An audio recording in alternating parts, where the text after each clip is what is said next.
आज हम कुछ क्वेश्चंस देखेंगे कंप्यूटर से रिलेटेड जो आपके एग्ज़ाम में काफ़ी हेल्पफुल होंगे। तो चलिए शुरू करते हैं पहले क्वेश्चन से। What is the two's complement of the following number. ये नंबर दिया हुआ है, इसका हमको टूज़ कॉम्प्लीमेंट निकालना है। तो इसका निकालने का क्या तरीका है, ये नंबर दिया हुआ है तो पहले हम इसका वंस कॉम्प्लीमेंट निकालेंगे। वंस कॉम्प्लीमेंट क्या हो जाएगा, एग्जैक्ट ऑपोजिट, वन की जगह पे टू, वन ज़ीरो की जगह पे वन एंड ज़ीरो वन की जगह पे ज़ीरो। तो ये हो जाएगा 0 0 1 1 0 1 1 0, ये हो जाएगा। और टूज़ कॉम्प्लीमेंट निकालना होता है तो हम लोग वंस कॉम्प्लीमेंट में +1 कर देते हैं। ये अब सिंपल सा रूल होता है। इसमें हमने +1 किया तो हमारा आंसर आ जाएगा 0 0 1 1 0 1 1 1। ये आपका आंसर आ जाएगा जो कि हमारा है ऑप्शन बी। तो इसका आंसर हो जाएगा बी। नेक्स्ट क्वेश्चन है, what is the radix of decimal number. So decimal number मतलब 0 और 1, तो डेसिमल नंबर का रेडियस हमको बताना है तो वो हो जाएगा हमारा डी। सॉरी, डेसिमल मतलब होता है कि 10 नंबर्स होते हैं उसमें, तो वो डेसिमल 10 नंबर्स होते हैं, तो इसका आंसर हो जाएगा D 10। Then how many bits are used to represent hexadecimal number. तो इसका आंसर हो जाएगा हमारा 4। हेक्सा डेसिमल हमारे होते हैं वो 4 नंबर्स हमारे रिप्रेजेंट करते हैं, बिट्स 4 बिट्स रिप्रेजेंट करती हैं। What is the ASCII value of A. ASCII value of A, ये सब तो आपको मतलब बेसिक्स है, ये सब आपको एकदम ही मेमोराइज होने चाहिए कि कैपिटल ए की जो होती है वो एस्काई वैल्यू डिफरेंट होती है, स्मॉल ए की डिफरेंट होती है। सो कैपिटल ए की यहाँ पे पूछी गई है, कैपिटल ए की एस्काई वैल्यू होती है हमारी 65। तो इसका आंसर हो जाएगा हमारा ए 65। Next question, which of these languages does not need a translator for program execution. मतलब उसको हमको मशीन लैंग्वेज से उसको उस पर्टिकुलर लैंग्वेज से मशीन लैंग्वेज में कन्वर्ट करने के लिए हमें बीच में कोई ट्रांसलेटर की ज़रूरत नहीं है, कंप्यूटर वो भाषा अपने आप समझ जाएगा। ऐसी कौन सी लैंग्वेज होती है, machine language, assembly language, middle level language या हाई लेवल लैंग्वेज। तो इसका आंसर है machine language, A machine language. Because जो मशीन लैंग्वेज होती है वो मशीन अपने आप ऑटोमेटिकली समझ जाता है, उसमें ट्रांसलेटर की ज़रूरत नहीं होती। बाकी सब में हमें किसी न किसी ट्रांसलेटर की ज़रूरत होती है, चाहे वो इंटरप्रेटर हो चाहे वो कंपाइलर हो, हमें उसकी ज़रूरत है ताकि वो हमारी लैंग्वेज को मशीन लैंग्वेज में कन्वर्ट कर दे। Next, the keywords used in assembly language are called. So assembly language में हम लोग क्या कीवर्ड्स यूज़ करते हैं, मतलब असेंबली लैंग्वेज जैसे हमारी हाई लेवल लैंग्वेज होती है वो बेसिक इंग्लिश लैंग्वेज होती है, जो भी हम लोग नॉर्मल चाहे आप जावा ले लो, पाइथन ले लो, ये सब बेसिक इंग्लिश लैंग्वेज में लिखी रहती हैं जो कि हम समझ सकते हैं। उसके लिए हमको एक ट्रांसलेटर की ज़रूरत होती है जो कि इंटरप्रेटर कंपाइलर होते हैं। असेंबली लैंग्वेज में किस भाषा में लिखते हैं, तो उसका आंसर है हमारा सी मेमनॉइक्स। जो मेमनॉइक्स होते हैं वो असेंबली लैंग्वेज के बेसिक कीवर्ड्स होते हैं जिसमें हम लोग उसको लिखते हैं। Next, sum of 1 + 1 in binary arithmetic is. Binary arithmetic में 1 + 1 का क्या होगा आंसर। तो इसका आंसर हो जाएगा हमारा D 10। Okay, the gate which passes 0 as 0 and 1 and 1 is, मतलब आप उसमें से 0 पास करोगे तो वो 0 निकलेगा, 1 पास करोगे तो 1 निकलेगा। ऐसा कौन सा गेट है, ऑप्शन है बफर, इन्वर्टर, एंड या और। तो इसका आंसर हमारा हो जाएगा बफर। जो बफर गेट होता है वो एज इट इज़ 0 को 0 एंड 1 को 1 में पास करता है, तो इसका आंसर हो जाएगा हमारा A. Next question, what is x complement dot 0। इसका आंसर हो जाएगा हमारा सी 0, बिकॉज 0 को हम लोग को, अगर आप किसी भी नंबर को 0 से मल्टीप्लाई करोगे तो उसका आंसर 0 आएगा, तो इसका आंसर हो जाएगा हमारा सी 0। देन 10x मल्टीप्लाई बाय 0 का होल कॉम्प्लीमेंट, होल का कॉम्प्लीमेंट हमको निकालना है, तो इसका आंसर हो जाएगा हमारा, ऑप्शन हैं आपके ए x, सी 0, डी 1। इसका आंसर हमारा हो जाएगा 1, डी का 1, बिकॉज हमने पहले कॉम्प्लीमेंट निकालेंगे, हम पहले मल्टीप्लाई करेंगे उसके बाद कॉम्प्लीमेंट निकालेंगे। A table showing all possible binary inputs and their respective outputs in zeros and ones is logic table, truth table, Boolean table या नन ऑफ द अबव। हम लोग जब कोई भी एंड टेबल का करते हैं या और टेबल का करते हैं तो हम लोग एक ट्रूथ टेबल बनाते हैं, उससे हमको काफ़ी इजी हो जाता है समझना कि हाँ क्या आंसर रहेगा क्या रहेगा, उससे हम लोग इजीली समझ पाते हैं, तो उसको हम लोग क्या कहते हैं, ट्रूथ टेबल।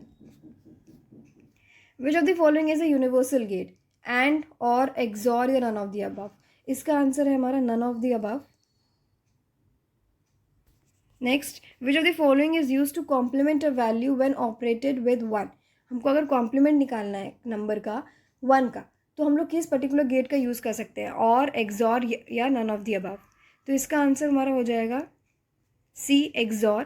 बिकॉज एक्सॉर जो है वो वन का ज़ीरो देता है, तो इसीलिए वो कॉम्प्लीमेंट देगा वन का.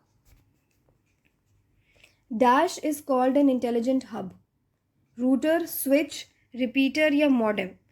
तो इसका आंसर हमारा हो जाएगा स्विच. जो स्विच होता है बी स्विच, वो हमारा इंटेलिजेंट हब, हम लोग उसको एज द इंटेलिजेंट हब भी कह सकते हैं. विच of the following was the first computer network? First computer network हमारा क्या कौन सा था? एपरनेट, एसनेट, इंटरनेट या नन ऑफ द अबव? तो इसका आंसर हो जाएगा हमारा एपरनेट. जो हमारा एपरनेट था वो सबसे पहला इंटरनेट कनेक्शन था जो बनाया गया था. उसके बाद फिर काफ़ी चेंजेस आए, काफ़ी हम कह सकते हैं मॉडिफिकेशंस आई हैं नीड के अकॉर्डिंग, बट पहला हमारा एपरनेट था. Next question.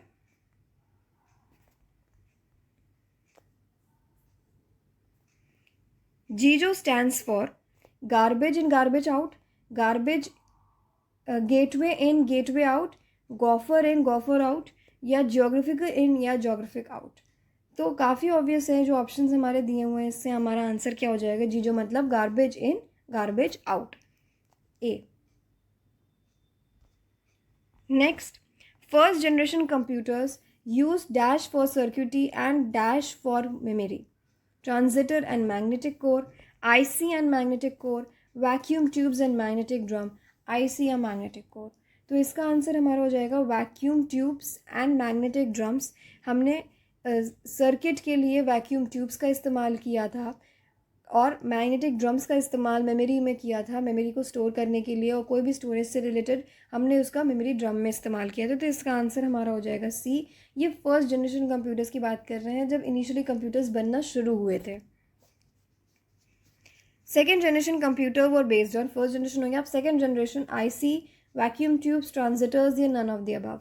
तो इसका आंसर हो जाएगा ट्रांजिटर्स. अगेन एज आई टोल्ड कि कुछ चेंजेस आते हैं धीरे धीरे करके जो कि हमारे रिक्वायरमेंट के अकॉर्डिंग होते हैं. तो यहाँ पे सेकेंड जनरेशन में ट्रांजिटर्स का इस्तेमाल किया गया था, वैक्यूम ट्यूब्स का इस्तेमाल नहीं किया गया था. तो इसका आंसर हो जाएगा हमारा C, transistors. Which language was use to program second generation computers? Second generation में हमने कौन सी लैंग्वेज का इस्तेमाल किया था? तो इसका आंसर हो जाएगा, ऑप्शन है हमारे binary coded language, assembly language, machine language या नन ऑफ द अबव? तो इसका आंसर हमारा हो जाएगा assembly language. Again because assembly language comparatively machine language and binary language से ईजी होती है, हम लोग उसको देखते हैं, कुछ समझ में आता है कि हाँ ये क्या लिखा है क्या नहीं लिखा है. बट उसके अलावा बाइनरी लैंग्वेज को पढ़ पाना, अगर आपके सामने सिर्फ 0 और 1 में हर चीज़ दी हुई है, आप इसको समझ पाओ, वो बहुत ही मुश्किल है. इसीलिए सेकेंड जनरेशन में ये भी चेंजेस लाए गए थे कि मशीन लैंग्वेज बाइनरी लैंग्वेज से हमको असेंबली लैंग्वेज दे दी गई थी. Then EDSAC stands for electronic delay storage automatic computer. ये आपको बाय हार्ट याद होने चाहिए ये सब जो फुल फॉर्म्स होते हैं, बिकॉज MCQs में ऐसे ही क्वेश्चंस बनते हैं, डायरेक्ट क्वेश्चंस बनते हैं. Stored program concept was developed by Maurice Wilkes, von Neumann, MHA Neumann या नन ऑफ द अबव? तो इसका आंसर हो जाएगा हमारा वॉन न्यूमैन. जो थे उन्होंने हमको ये स्टोर्ड प्रोग्राम की टेक्निक समझाई थी, कॉन्सेप्ट समझाया था, एंड आगे इन्होंने डेवलप किया था. Next, which of the following was a small experimental based machine based on Newman's storage program concept? Analytical system, Pascaline, Maschet Mark 1 या none of the above? तो इसका आंसर हमारा हो जाएगा Manchester Mark 1, C, Manchester Mark 1. Father of modern computers, काफ़ी simple question है. Modern computer के father हम किसको बोलते हैं? ऑप्शंस हैं आपके, चार्ल्स बैबेज, टेव ऑफ या नन ऑफ द अबव? तो इसका आंसर बी दिया नहीं हुआ है, बी है एलन टर्निंग, जो कि हमारा करेक्ट आंसर है, Alan Turing. Next, a hybrid computer is one having combined properties of. Hybrid computer हम किसको कहते हैं? Micro and mini computers, mini and super computers, mainframe and super computers, ये analog and digital? तो हमारा hybrid होता है analogue and digital computers, जहाँ पे एनालॉग सिग्नल्स भी होते हैं एंड डिजिटल सिग्नल्स भी होते हैं कंप्यूटर में, तो उसको हम लोग हाइब्रिड कहते हैं। हाइब्रिड मतलब दो एक में, हाइब्रिड मतलब two things in one. Which of the following uses a hand held operating system? Super computers, laptop, main frame या PDA? तो इसका आंसर हमारा हो जाएगा 26 का सुपर कंप्यूटर्स। जो हमारे सुपर कंप्यूटर्स होते हैं उन्होंने यूज़ किया था hand held operating system. The fastest and most expensive computers are quantum computers, mainframe computers, micro computers या ऑप्शन ए है इसमें सुपर कंप्यूटर्स। तो ऑब्वियसली हमारा सुपर कंप्यूटर्स है, बिकॉज सुपर कंप्यूटर्स जो होते हैं हमारे वो काफ़ी ज़्यादा बड़े होते हैं साइज़ में, एंड जो उनका यूज़ होता है वो बहुत वास्ट होता है, बहुत वास्ट होता है उनका यूज़। एंड आप एक्सपेंसिव बहुत होते हैं, इसीलिए वो वाइडली हमको देखने को नहीं मिलते हैं। बहुत ही टेक्निकल पर्पज़ के लिए यूज़ होते हैं। चाहे आप अगर एग्जांपल मैं आपको दूँ, आप इसरो में जाएँ या नासा में जाएँ, तो वहाँ पे जो वो लोग कंप्यूटर्स यूज़ करते हैं वो सुपर कंप्यूटर्स होते हैं, बिकॉज उनका काम उस तरीके का होता है कि उनको इतना बड़ा हाईटेक की ज़रूरत है। हमको एज अ डेली बेसिस पे सुपर कंप्यूटर्स की ज़रूरत नहीं है, हमारा नॉर्मल कंप्यूटर्स से भी काम आराम से हो जाता है। 28th, the world length of micro computer lies in the range between 8 to 16 bits, 8 to 21 bits, 8 to 24 bits या 8 to 32 बिट्स।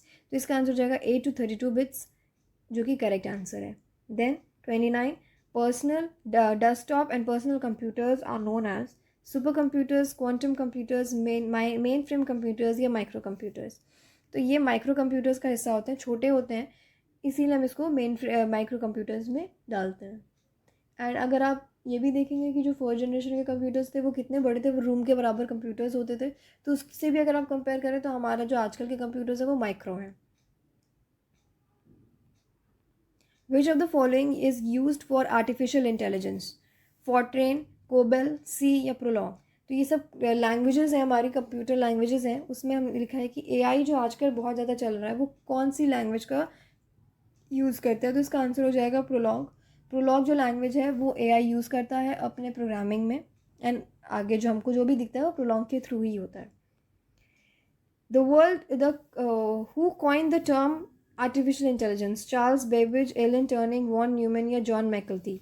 तो इसका आंसर हमारा हो जाएगा जॉन मैकर्थी जो थे, उन्होंने इस वर्ड को कॉइन किया था आर्टिफिशियल इंटेलिजेंस, जो कि आजकल बहुत ज़्यादा दिख रहा है, मार्केट में बहुत है। बायोलॉजिकल न्यूट्रल नेटवर्क्स,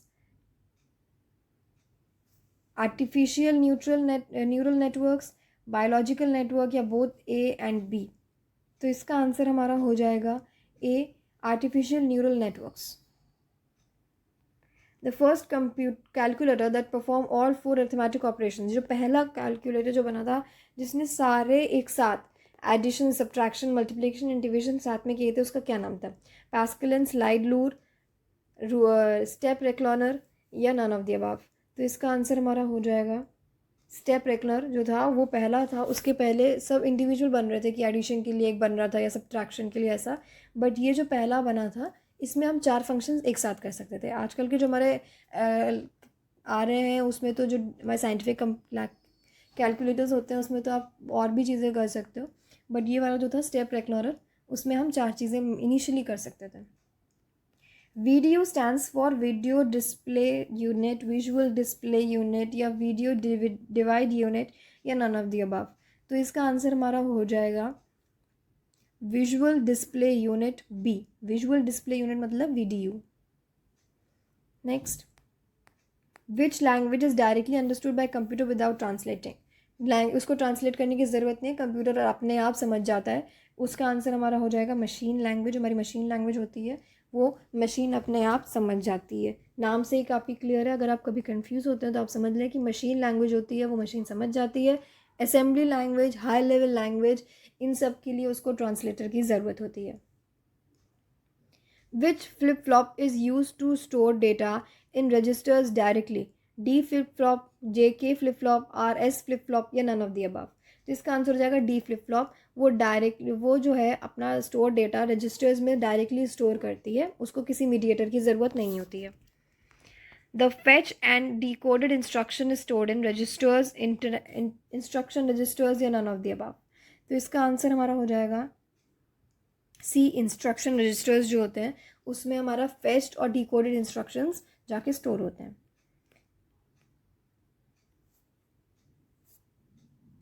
ये सेम क्वेश्चन है. नेक्स्ट देखते हैं.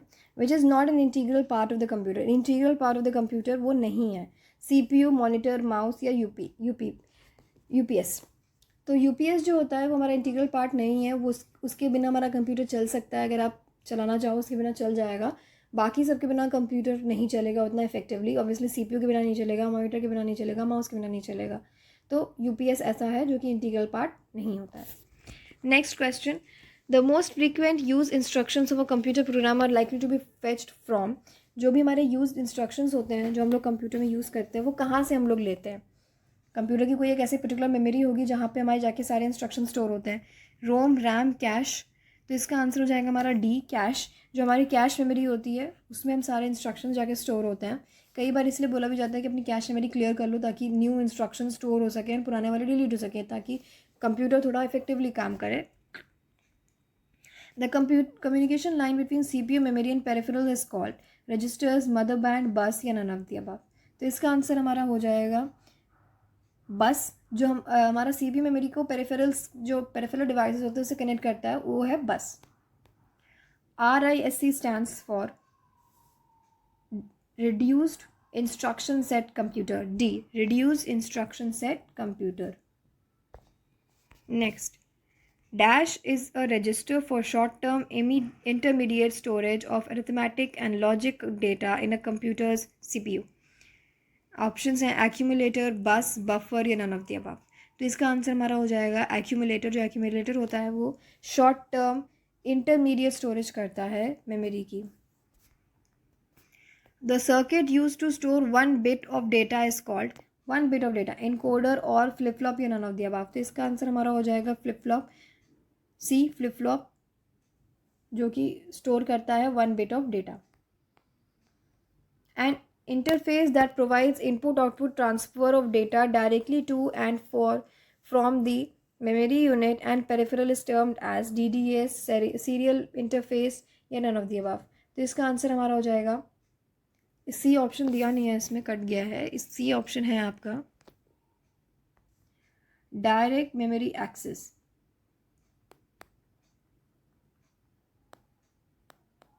तो यही इसका आंसर है सी. डायरेक्ट मेमोरी एक्सेस जो होता है वो एक ऐसा इंटरफेस होता है input out that provides input output transfer of data directly to and from memory unit and peripheral.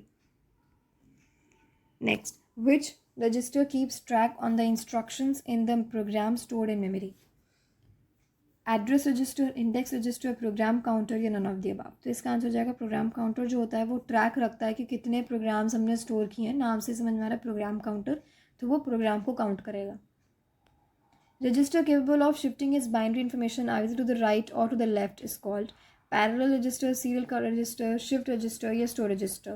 तो इसका आंसर हो जाएगा हमारा shift register. अगेन नाम से अगेन काफ़ी क्लियर है. शिफ्ट वो अपने जो भी उसका इंफॉर्मेशन है वो उसको कहीं भी राइट या लेफ्ट में शिफ्ट कर सकता है. नेक्स्ट क्वेश्चन है. The pattern of printed lines on most products are called OCR, bar codes, none of the above.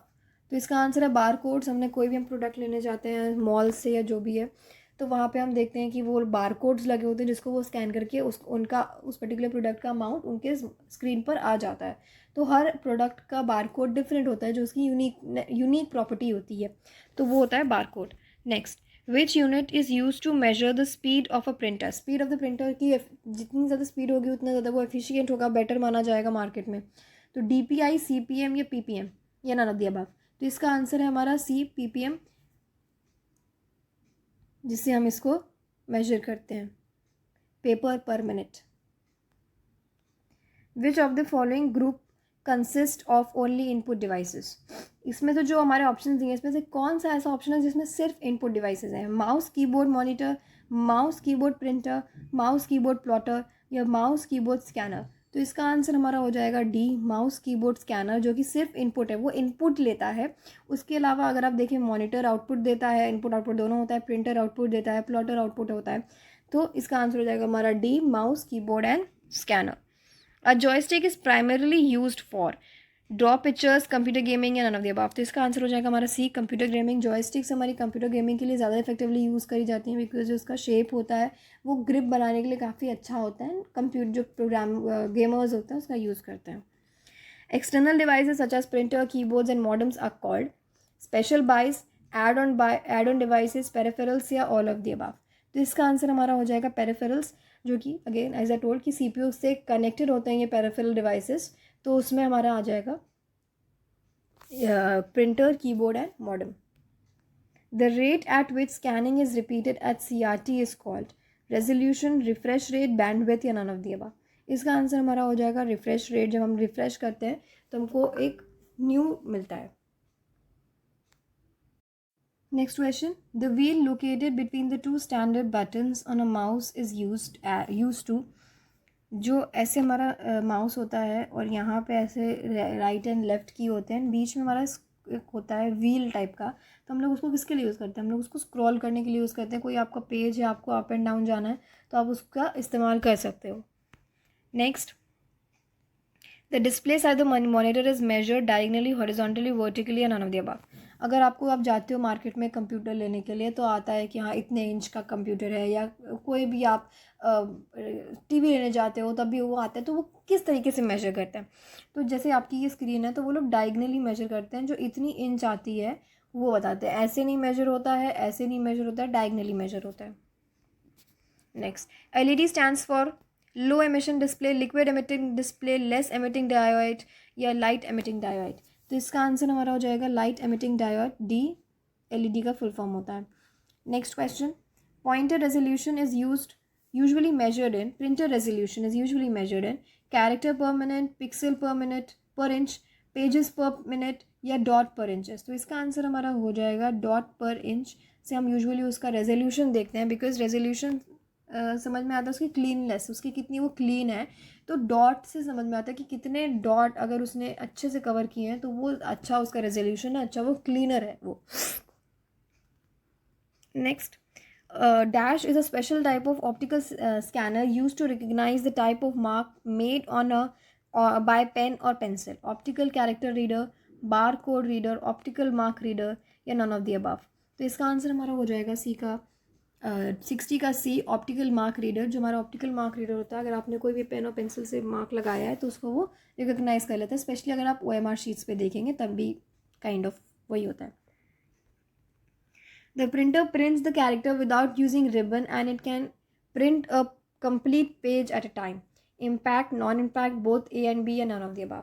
तो इसका आंसर हमारा हो जाएगा नॉन इम्पैक्ट। जो प्रिंटर्स होते हैं वो विदाउट रिबन के कैरेक्टर्स को प्रिंट करते हैं, ऑल्सो कंप्लीट पेज एक बार में प्रिंट करते हैं। Next question, which is an interactive device that facilitates touch sensation and fine motion control in robotics and virtual reality? Light pen, joystick, data glove या none of the above. तो इसका answer हमारा हो जाएगा data glove. जो होता है वो इस पर्टिकुलर चीज़ के लिए इस्तेमाल होता है।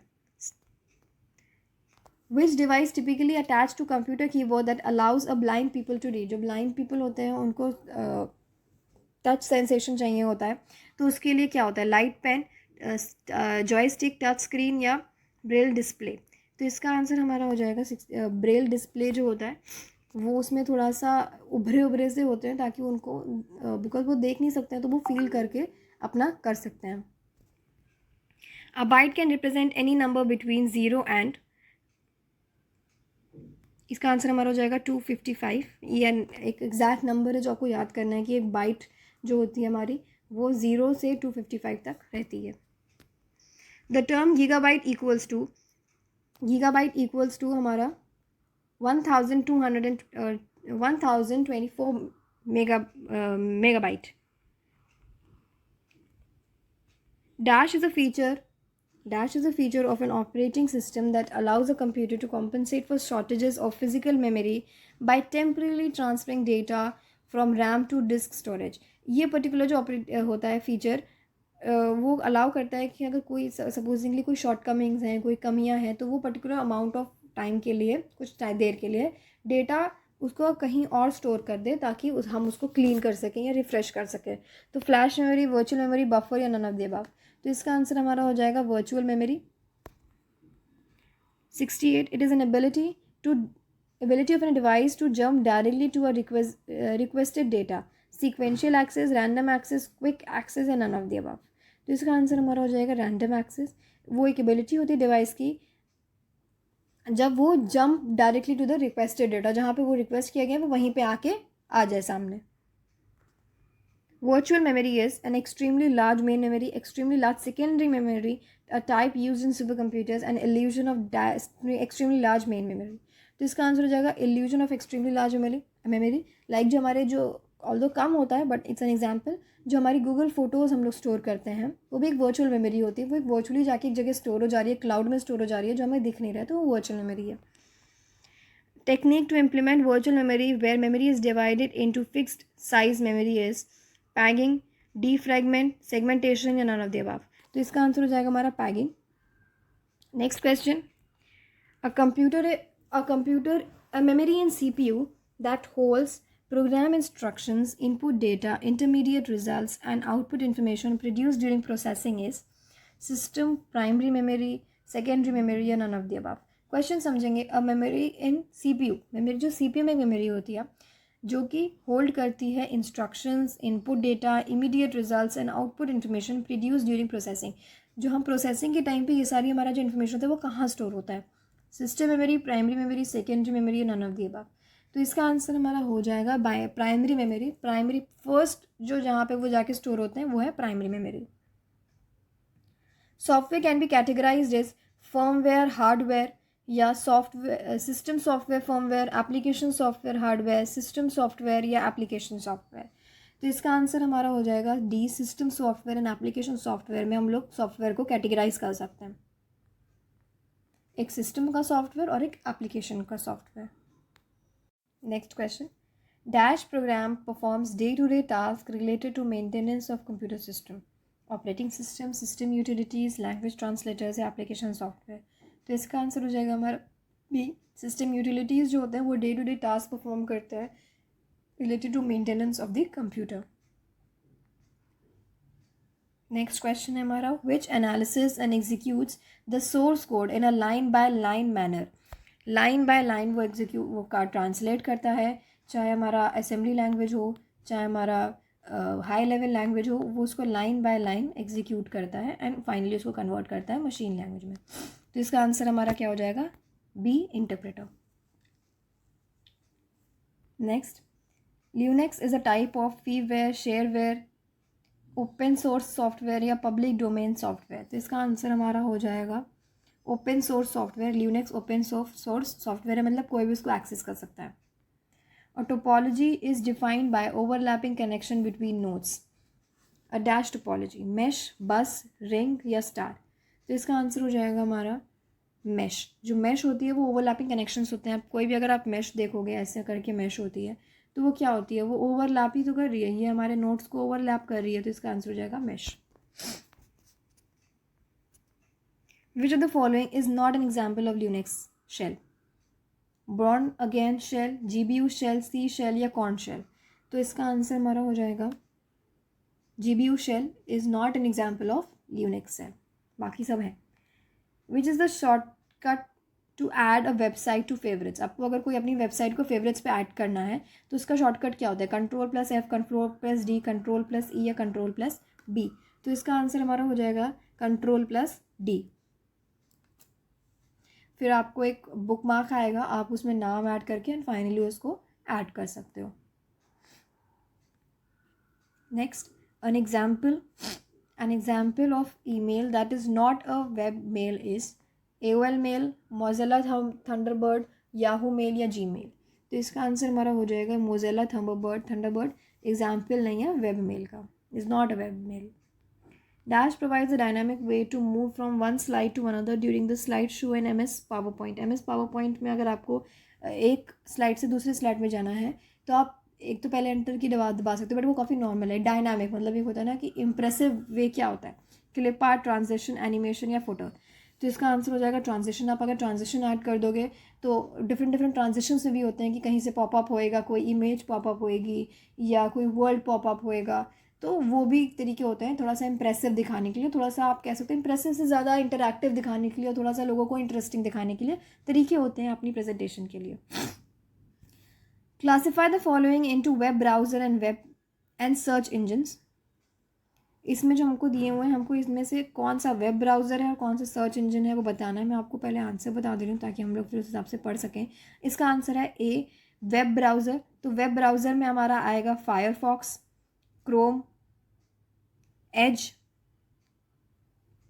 आएगा, देन हमारा आएगा internet explorer, safari and finally opera. Search engine कि वो हम उनको सर्च कर सकते हैं, उसमें हमारा आएगा डक गो, फिफ्थ बिंग, एट्थ गूगल हमारा सर्च इंजन होता है, सबको पता है। याहू हमारा सर्च इंजन होता है। तो ये सब इसका पार्ट हो जाएंगे। आंसर हमारा हो जाएगा web browser. Then 1024 terabyte is equal to which of the following. Terabyte की बात हो रही है यहाँ पे। अब 10 पेटाबाइट, 1 गीगाबाइट, 1 पेटाबाइट या 1 एक्साबाइट। तो इसका आंसर हो जाएगा C, 1 petabyte. 1024 terabyte is equals to 1 petabyte. Next question, which of the following is not the version of Linux operating system. Fedora, Linux Mint, Leopard या उबुंटू। तो इसका answer हमारा हो जाएगा Leopard is not a version of Linux. बाकी सब हैं, fedora, Linux mint भी है, उबुंटू भी है। On the Windows desktop, by default, the taskbar appears on the dash of the desktop screen. हमारा जो विंडो का हम डेस्कटॉप होता है उसमें टास्क बार आइडियली आप उसको चेंज कर सकते हो, बट डिफ़ॉल्ट में कहाँ पे होता है, टॉप में, बॉटम में, लेफ्ट में या कहाँ पे। तो इसका आंसर हमारा हो जाएगा बॉटम में, सी। बॉटम में हमारा टास्क बार लिख कर आता है ऐसे नीचे की तरफ, नीचे यहाँ पे टास्क बार होता है, आप उसको चेंज भी कर सकते हो। विच of the following is not an option when you open a spreadsheet in Windows. Data place, recent workbooks, computer या एड प्लेस। तो इसका आंसर हमारा हो जाएगा डेटा प्लेस। आप उसमें डेटा प्लेस नहीं कर सकते हो, बाकी सारे काम आप ऑप्शंस कर सकते हो। Technologies like ATM, SONET and frame relay are used by LAN, PAN, वैन या मैन। तो इसका आंसर हो जाएगा वैन के द्वारा ये सब यूज़ हुए जाते हैं। ATM, SONET, frame relay. Recognise extensions for video files का क्या एक एक्सटेंशन होता है, हम लोग .mid, .avi, .dbf। तो इसका आंसर हमारा हो जाएगा .avi, C, .avi। Next, Dash may contains information about sites you visited or may even contain credentials for accessing the sites. Cookies, ActiveX, plugins या JavaScript। तो जब आप अपने फ़ोन में या अपने लैपटॉप में, डेस्कटॉप में आप कहीं भी कोई वेबसाइट खोलो तो आपको अक्सर आता है कि एक्सेप्ट कुकीज़ या नहीं एक्सेप्ट करनी है कुकीज़। तो वो क्या होता है, एक्सेप्ट ऑल कुकीज़ या एक्सेप्ट ऐसे करके होता है। तो वो कुकीज़ क्या होती हैं, वो एक इन्फॉर्मेशन होती है अबाउट द साइट जो आप विज़िट कर रहे हो। वो आपने अगर एक बार विज़िट कर ली तो दूसरी बार वो आपसे नहीं मांगेगी, नहीं बोलेगी कुछ। MICR scanner is an example of control unit, input unit, output unit, secondary memory.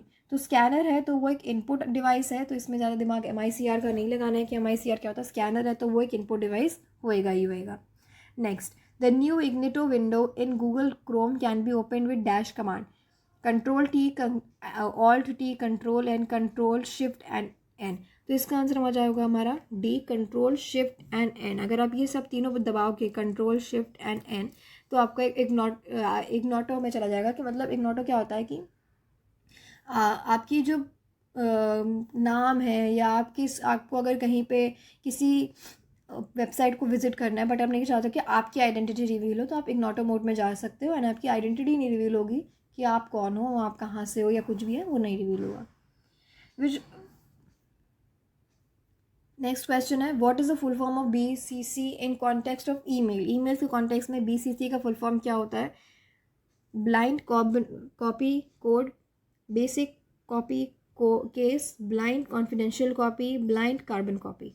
तो इसका आंसर हो जाएगा ब्लाइंड कार्बन कॉपी, कि उसको एग्जैक्टली हमने वही करके पेस्ट कर दिया और हमने आगे फॉरवर्ड कर दिया, तो वो BCC में आ जाता है। आप कभी भी ईमेल में आप खोलोगे, आप कॉपी करोगे तो वो BCC में ही जाएगा।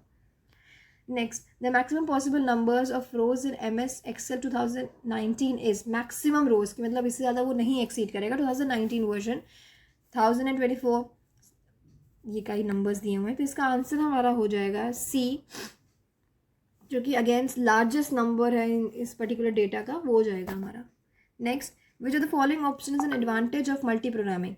मल्टी प्रोग्रामिंग के क्या एडवांटेज होते हैं? Low operating overhead, high CPU usage, moderate throughput या लो पेरिफेरल्स। तो इसका आंसर हो जाएगा हाई CPU यूसेज, बिकॉज अगर आप प्रोग्रामिंग मल्टी प्रोग्रामिंग यूज़ कर रहे हो तो उसमें CPU का ही तो मेन रोल है ना। CPU पे एक कह सकते हैं बर्डन आएगा काम का। विच of the TCP input out IP TCP IP look back address is in networking. तो इसका आंसर हमारा हो जाएगा B। Next, based on the data persistence property, identify the odd one out from the following: SRM, EPROM, PROM। तो इसका answer हमारा हो जाएगा SRM, जो कि ऑड वन आउट है बाकियों का इस यहाँ पे, बिकॉज अब बाकी रोम में है, रोम के डिवीजन है वो रैम का डिवीजन है। Linux INX is a dash time sharing operating system, batch processing operating system, real time operating system, single user operating system। तो इसका आंसर हो जाएगा time sharing operating system, Linux and INX। What is the class of IP address जो दिया हुआ है number? Class C, class D, class B and class A। तो इसका आंसर हमारा हो जाएगा class C। Next, error number indicates a specific URL has been renamed or has been non-existent। 404, 401, 405। तो इसका आंसर हो जाएगा 404। कई बार क्या होता है कि अगर आपको प्रॉपर नेटवर्क नहीं मिल रहा है या कोई प्रॉब्लम हो रही है URL में, तो 404 एरर करके आ जाता है। तो इसका आंसर हो जाएगा 404। Which of the following services allow internet users to talk across the internet to PC equipped to receive the call? Electronic mail, electronic message, internet telephony, instant message। तो इसका आंसर हो जाएगा इंटरनेट टेलीफोनी जो होता है उससे हम बात कर सकते हैं अक्रॉस द इंटरनेट। ओके, तो ये हमारे MCQs थे। आई होप आपको समझ में आए होंगे। Thank you.